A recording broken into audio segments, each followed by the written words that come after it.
Welcome to Democracy Now!, democracynow.org, The War and Peace Report. I'm Amy Goodman. In Uvalde, Texas, funerals are underway for the 19 fourth graders and 2 teachers killed a week ago when a gunman attacked the Robb Elementary School with an assault rifle he purchased just days after his 18th birthday. Over the weekend, the Justice Department announced it will review the local police response to the massacre. Authorities now admit there were 19 police officers inside the elementary school shortly after the attack began, but they decided not to confront the gunman. Instead, they stood outside the classroom for about 50 minutes. During that time, at least 2 students and teachers repeatedly called 911, begging for help. On Sunday, President Biden visited Uvalde, joining a memorial for the victims at Robb Elementary School before attending Mass at the local Catholic church. Biden said after the visit he hopes rational Republicans will agree to bipartisan gun legislation. Meanwhile, Texas Democrats are demanding Republican Governor Greg Abbott take action on guns. On Friday, Texas Democratic State Senator Roland Gutierrez, whose district includes Uvalde, interrupted Abbott at a press conference there, demanding he call a special legislative session to pass new gun controls.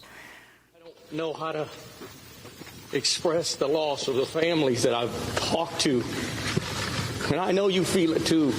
We have to do something, man. Your own colleagues are calling me and telling me an 18-year-old shouldn't have a gun. This is enough. Call us back, man. Call us back. Next question. After headlines, we'll go to Uvalde, Texas, to speak with Texas State Senator Roland Gutierrez. According to the Gun Violence Archive, at least 8 people were killed and 55 others wounded in mass shootings around the United States over Memorial Day weekend. Canadian Prime Minister Justin Trudeau has proposed new gun control laws in the wake of mass shootings in the United States. On Monday, Trudeau introduced legislation that would require most owners of military-style assault weapons turn over their firearms to a government buyback program. Trudeau also announced new regulations limiting access to handguns. What this means is that it will no longer be possible to buy, sell, transfer, or import handguns anywhere in Canada. In other words, we're capping the market for handguns. We need less gun violence. We cannot let the guns debate become so polarized that nothing gets done. We cannot let that happen in our country. Back in Texas, thousands of protesters gathered outside the National Rifle Association's annual convention in Houston over the weekend, condemning the gun lobby group for its opposition to gun control. The NRA gathering was held just 3 days after the mass shooting in Uvalde, less than 300 miles away. On Friday evening, former President Trump read the names of the Uvalde victims before delivering a keynote address to the NRA in which he demanded federal funding for more police officers and lethal weapons in schools. Classroom doors should be hardened to make them lockable from the inside and closed to intruders from the outside. And above all, from this day forward, every school in America should have a police officer or an armed resource officer on duty at all times. According to the Federal Election Commission, the NRA spent over $30 million on Trump's successful 2016 presidential campaign. Other speakers at the weekend NRA convention included Republican Senator Ted Cruz of Texas, South Dakota Republican Governor Kristi Noem, and Texas Republican Governor Greg Abbott, who appeared in a pre-recorded video. Musicians Larry Gatlin, Lee Greenwood, Larry Stewart, and Don McLean canceled planned appearances after the Uvalde shooting. In eastern Ukraine, Russian forces have entered the city of Severodonetsk and are battling Ukraine's army block by block. Witnesses report as many as 200 shells are falling on the city every hour, preventing rescue crews from counting the growing number of dead. Among those killed was French journalist Frédéric Leclerc-Imhoff, who was hit by shrapnel from a Russian shell that pierced the armored evacuation vehicle he and his colleagues were riding in. Ukraine's government says at least 32 media workers have been killed since Russia invaded in February. Reporters Without Borders Director General Christophe Deloire condemned Russia for the deaths. Absolument révoltant. It's absolutely revolting to see that in this conflict, there has been a continuous disdain for the Geneva Convention, that civilians are being shelled, that journalists, who are civilians, are being shelled, even though they have the right to protection according to international law. The European Union has pledged to impose an embargo on most but not all of the oil it imports from Russia by the end of 2022. European Commission President Ursula von der Leyen announced the emerging deal in Brussels Monday. This is very important. Thanks to this, Council should now be able to finalize a ban on almost 90% of all Russian oil imports by the end of the year. This is an important step forward. The EU's embargo would still exempt oil delivered from Russia by pipelines. It also grants Hungary a near-total exemption after authoritarian Prime Minister Viktor Orban refused to cut back on Russian oil imports.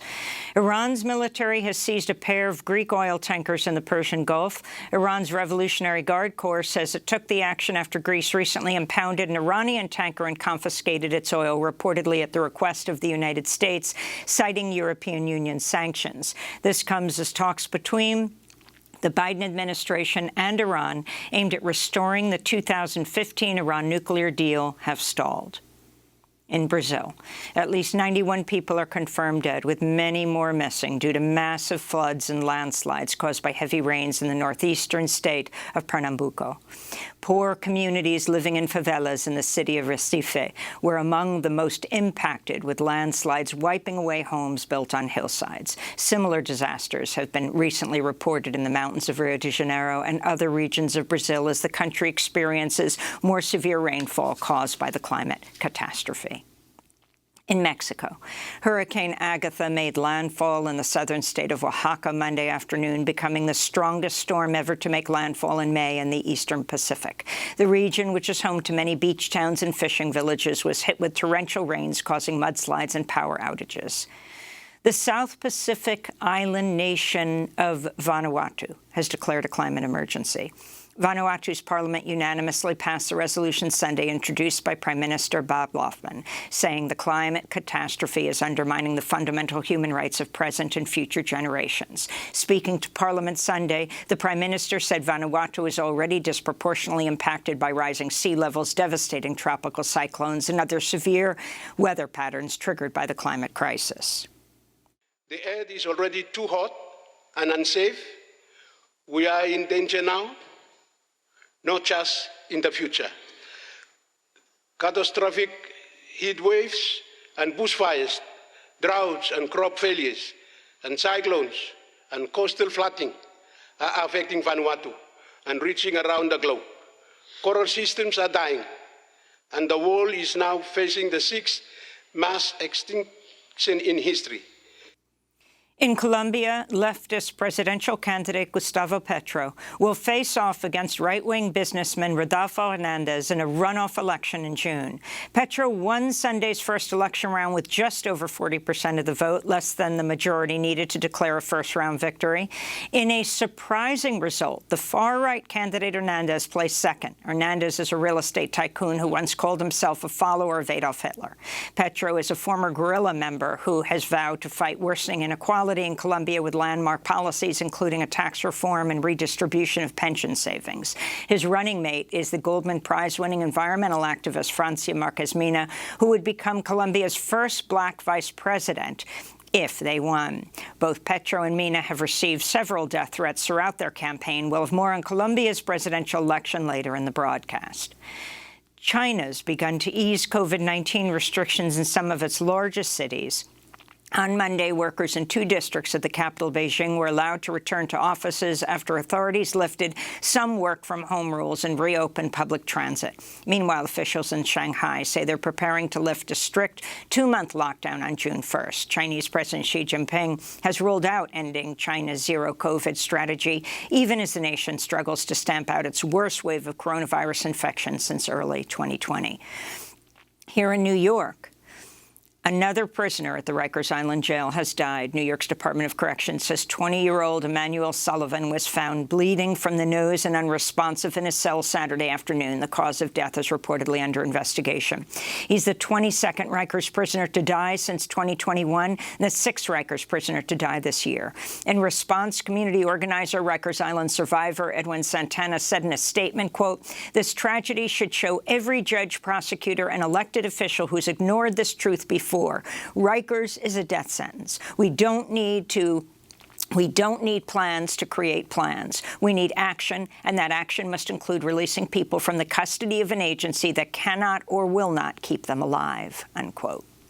And in labor news, at least 100 Starbucks stores have formed unions across the country. The historic milestone comes after 2 Starbucks in Seattle and 1 in Birmingham, Alabama, voted to unionize last week. Starbucks executives have responded with a campaign of retaliation against union efforts. The National Labor Relations Board says more than a dozen Starbucks workers have been illegally fired, as workers at hundreds of stores have filed for union elections since December, when a Starbucks in Buffalo, New York, became the first unionized store in the United States.